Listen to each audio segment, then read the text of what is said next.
নমস্কার, জয় মাতারা। আমি অ্যাস্ট্রো হিমাংশু ভাগ্যের দুয়ার থেকে আপনাদেরকে জানাই আন্তরিক শুভেচ্ছা, ভালোবাসা।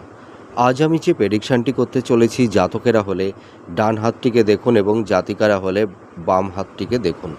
আপনারা দেখতে পাচ্ছেন এই যে বৃহস্পতির আঙুলে একটা কালো তিল দেখতে পাচ্ছেন। এই বৃহস্পতি আঙুলের এইটাকে বলা হয় প্রথম পর্ব, এটা দ্বিতীয় পর্ব এবং এটা তৃতীয় পর্ব।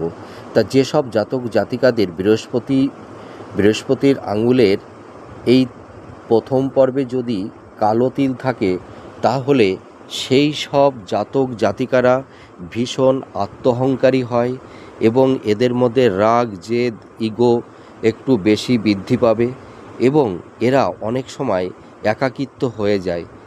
এছাড়া দেখা যায় যে এদের জীবনে লাইফ পার্টনার মনের মতো হয় না।